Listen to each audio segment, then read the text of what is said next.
Hi friend, this is KPG studies platform. आज हम start करेंगे third law, that is law of multiple proportion. और ये जो लॉ है, ये लॉ जॉन डाल्टन ने प्रपोज किया था। John Dalton. ओके। इस लॉ को पढ़ने के लिए हमें पहले उनका डेफिनेशन समझना ज़रूरी है, तो हम पहले डेफिनेशंस को राइट डाउन कर लेंगे। What is the definition of law of multiple proportions? So write down the definitions. What is the definitions of law of multiple proportion? When when two elements when two elements combine to form more than one compound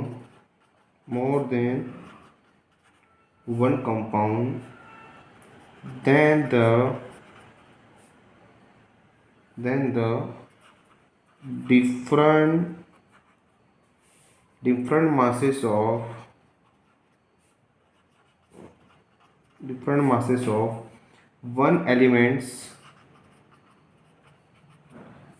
masses of one elements which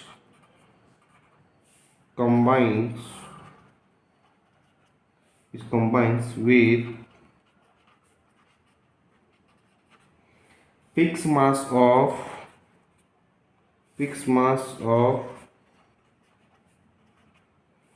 other elements bears small whole number ratio to one another.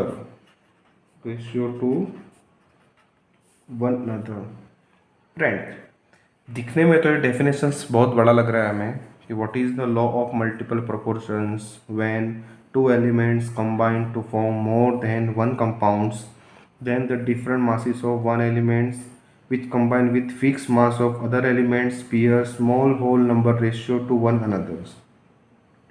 हमें इसको समझने के पहले एक example लेते हैं। एक example के जरिए हमें पहले समझ लेते हैं, बाद में डेफिनेशंस को अप्लाई करते हैं, राइट। सो फॉर एग्जांपल, यदि हम लोग कार्बन को 1/2 ऑक्सीजन से रिएक्ट करवाएंगे, what we are getting carbon monoxide. और सेकंड एग्जांपल लेंगे, यदि हम लोग कार्बन को ही 1 मोल ऑफ ऑक्सीजन के साथ अगर हम लोग कंबाइन करवाएंगे तो what we are getting carbon dioxide. देखो, यदि हम लोग यहाँ पर डेफिनेशन के हिसाब से अगर जाए तो हमें पता चलेगा कि when two elements combine to form more than one compounds, two elements means carbon and oxygen, यहाँ पर भी कार्बन और oxygen combine to form more than one compound, एक से ज़्यादा कंपाउंड, मतलब कार्बन और ऑक्सीजन कंबाइन करेंगे तो हमें एक से ज़्यादा कंपाउंड्स मिलेंगे। then the different mass of one element means oxygen is a different mass of one elements which combine with fixed mass of other elements. Fix mass किसका है यहाँ पर? कार्बन का। Means different mass of one elements which combine with fixed mass of other elements bears small whole number ratio to one another. जो different mass का compound fix mass से combine होगा, वही डिफरेंट मास का जो भी elements है वो क्या करेगा? स्मॉल होल नंबर रेशियो को बियर्स करेगा। जैसे कि यदि हम लोग कंबाइन करें, यहाँ पर ऑक्सीजन का जो भी मास है वो कितना मास है? यहाँ पर एक ही ऑक्सीजन, क्योंकि हमें 1/2 O2 लिया है तो उसका एटॉमिक मास, मतलब हम समझेंगे कि यहाँ पर एक ही ऑक्सीजन यूज़ हुआ है तो इसका एटॉमिक मास कितना है? 16। यदि हम लोग यहाँ देखेंगे तो यहाँ पे ऑक्सीजन का मास कितना है? एक ऑक्सीजन का 16 है तो दो ऑक्सीजन का कितना हो जाएगा? 32। To. Is it clear?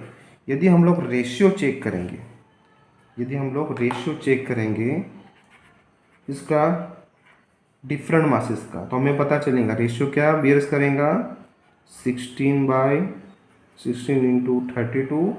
So what is the simplest way, या फिर रिड्यूस फॉर्म कितना मिलेगा हमें 1:2। This is the small whole number ratio. तो शॉर्ट में अगर हम देखेंगे कि दो एलिमेंट जब कंबाइन होंगे तो एक से ज़्यादा हमें कंपाउंड्स मिलेंगे या फिर प्रोडक्ट्स मिलेंगे। उनमें जो डिफरेंट मासेस वाले जो एलिमेंट्स वो फिक्स मास वाले एलिमेंट से कंबाइन होंगे, और जो डिफरेंट मासेस वाले एलिमेंट से वो क्या करेंगे, स्मॉल होल नंबर रेशियो बीएस करेंगे। Is it clear? ओके, इसको हम लोग एग्जाम्पल के ज़रिए भी समझ सकते हैं।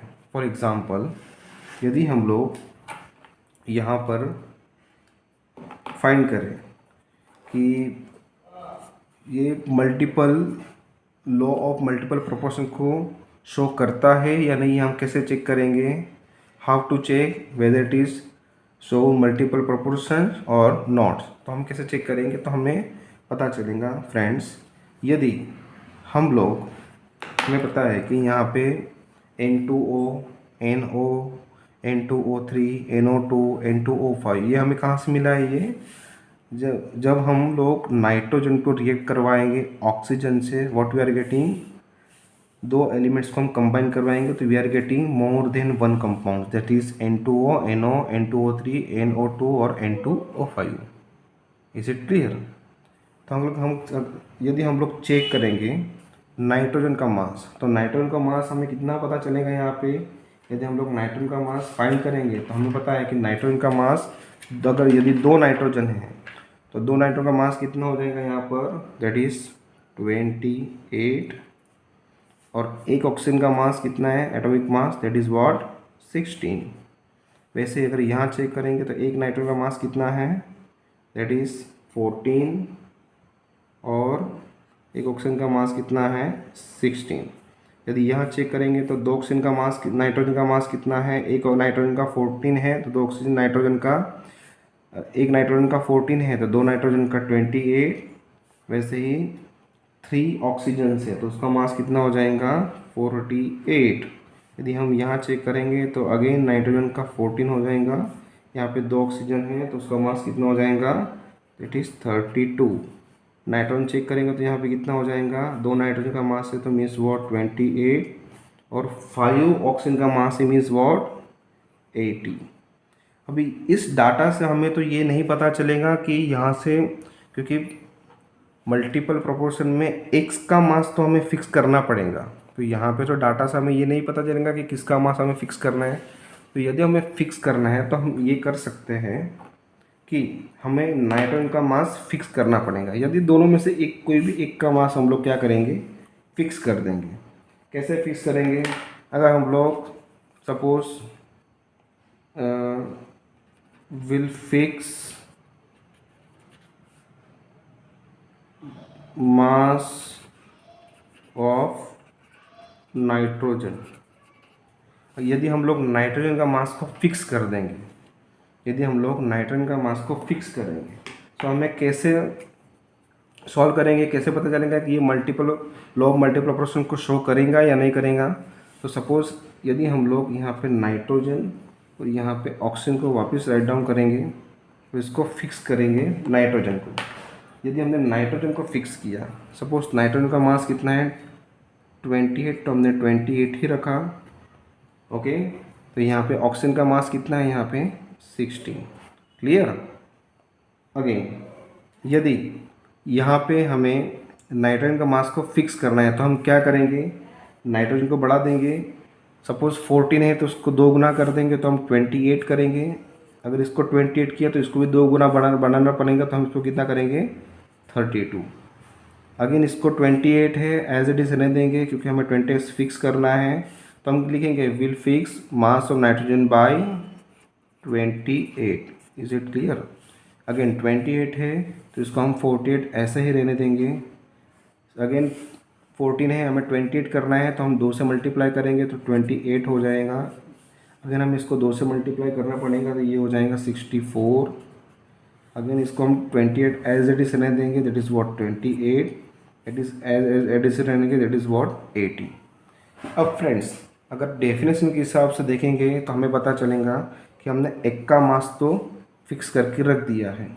सो जो डिफरेंट मासिस है, जैसे हमने यहाँ पर देखा, जिसका भी डिफरेंट मासिस है वो स्मॉल नंबर रेशियो बियर्स करेगा। तो यदि हम लोग यहाँ चेक करेंगे मास ऑफ ऑक्सीजन, क्या चेक करेंगे हम लोग, रेशियो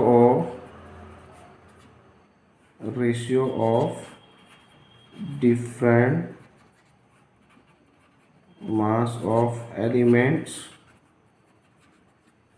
कौन है यहाँ पर, ऑक्सीजन। तो कैसे आएगा, it is what 16, then 32, then 48, then 64, then 80। तो स्मॉल नंबर रेशियो कैसे बेस करेंगे, that is what 1:2:3:4:5।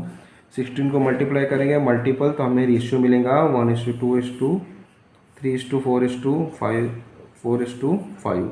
This is the, so with the help of this method we are getting idea about this problem is satisfy or obey of this law of multiple proportion. Is it clear? अगर हमें second problem को calculate करना है तो हम इस तरह से भी कर सकते हैं। यदि हमें एक प्रॉब्लम दिया गया है यहाँ पर कि mass of oxygen that is combined with 1 gram of nitrogen, देखिए हम लोग यहाँ पे कैलकुलेट करेंगे nitrogen to form 3 different compound. यदि हम लोग इसको कैलकुलेट करें तो कैसे कैलकुलेट कर सकेंगे, सपोज यदि हम लोग यहाँ पर नाइट्रोजन लेंगे, nitrogen plus oxygen gives compound, different compound. अभी हमें पता है mass of oxygen that is combined with 1 gram of nitrogen. So हम क्या लेंगे यहाँ पे 1 gram of nitrogen to form 3 different compound are, that is कौन से ऑक्सीजन के 3 कंपाउंड। तो पहला कौन सा दिया उसने 1.142 ग्राम, दैट इज, तो हमें प्रोडक्ट मिलेगा that is what product A. Then अब इस फिक्स मास का हम लोग 1 ग्राम लेंगे, अब इस कंबाइन करेंगे 2.284 ग्राम ऑफ ऑक्सीजन से हमें कंपाउंड मिलेगा बी। वापस हम कंबाइन करेंगे 1 ग्राम से, वापस हमें ऑक्सीजन का थर्ड मास हो कितना दिया उसने 2.85 gram, that is compound we are getting C. यदि हमें एक का फिक्स मार्क्स कर दिया गया है, जो डिफरेंट मासेस हैं वो क्या करेगा, स्मॉल होल नंबर बियर्स करेगा, तो हमें कैसे पता चलेगा वो। तो फ्रेंड्स अगर हम लोग गौर करें तो ऑक्सीजन का जो डिफरेंट मास है वो कैसे बियर कर रहा है, that is 1.142 gram, here 2.2849 gram, here 2.85 gram.